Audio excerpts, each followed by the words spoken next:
Well, our next speaker is Christian O. Christian O is the executive director of Kollaboration DC, which is an American organization, but a great example of ties between US culture and Korean culture. He's also the co-founder of the organization. And Christian is sort of a generalist. He has a lot of experience with all these different areas, including film in particular. So please welcome him. He's going to give you an interesting talk. Welcome, Christian. Thank you. How's everyone tonight? You guys feeling the love of K-pop and K-drama and Hallyu and everything, right? Okay. First of all, I do want to thank the Korean Cultural Center, Adam, Mr. Lee, and everybody else who created this event, because this is a great event.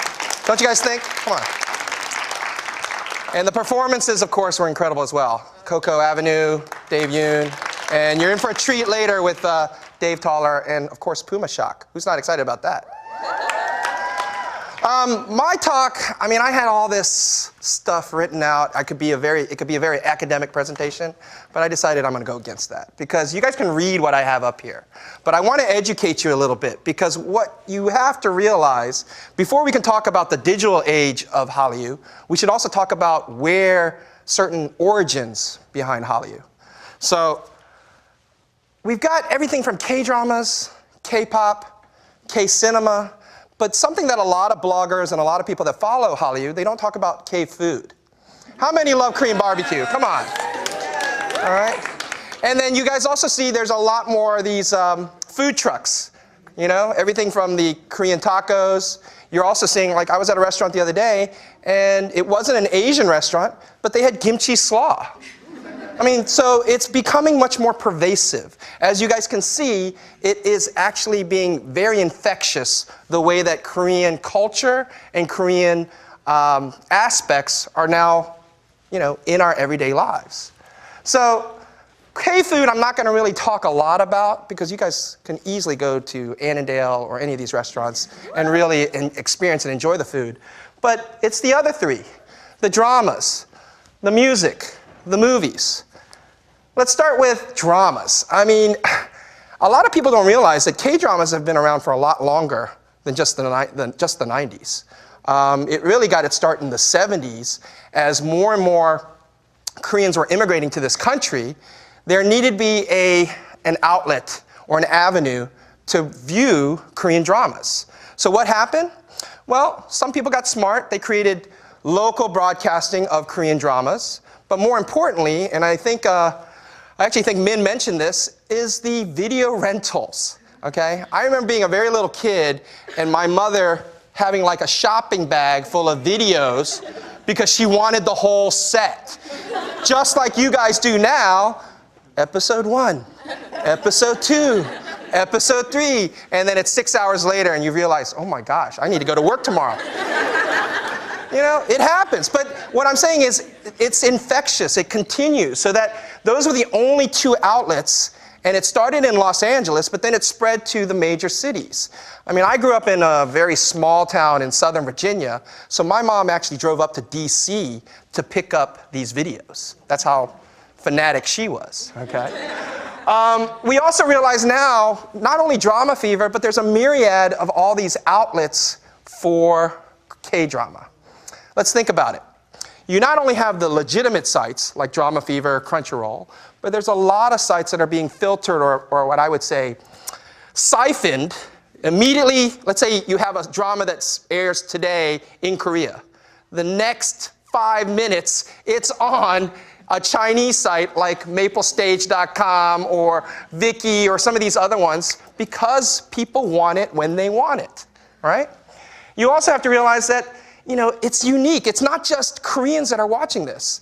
I need to show you this first. This was one of the earliest dramas that came out in 1995. And I had friends, well, not my friends, but my older friends, who would watch this without subtitles, but they were enticed. So let's take a look at it, please.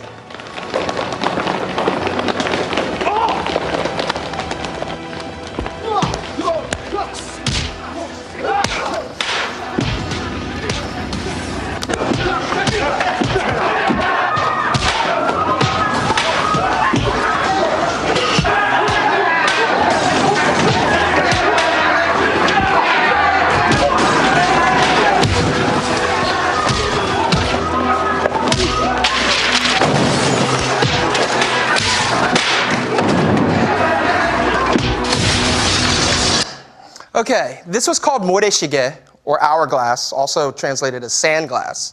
And it was one of the first dramas that actually tackled a very taboo subject. And that taboo subject was this type of violence based in 1980, the Gwangju democratization movement and the Gwangju massacre. It was very taboo. But for them to portray this, this dramatization of it back then, it was like wildfire. Everybody, all of my mother's friends, they had like these viewing parties. They're like watching, going, oh, put the next video in, hurry, hurry. You know, it's just crazy fanaticism and obsession to find out what happens next. But this was based on historical events. So this type of, what I would say, buy-in that people had, especially those Korean immigrants living here, without subtitles, it was also passed to their friends who weren't Korean, going, wow, I didn't know this. I didn't know about these things that happen in Korea.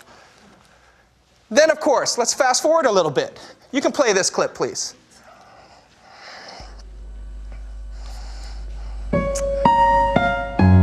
Winter Sonata.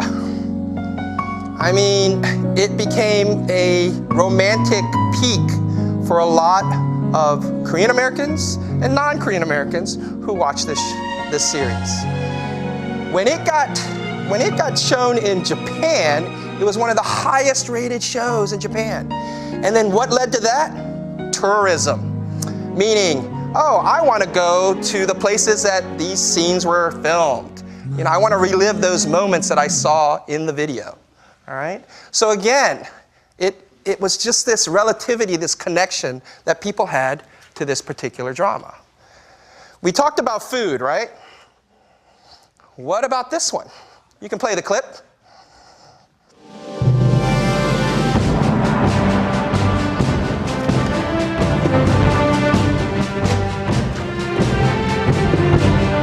Daejanggeum, Jewel in the Palace.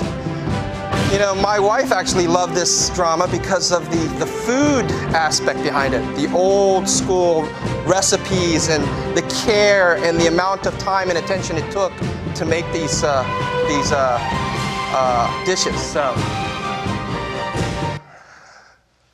now let's move to K-pop. I don't want to steal some thunder that was already mentioned by both Jeff and then of course Dave Toller, who's going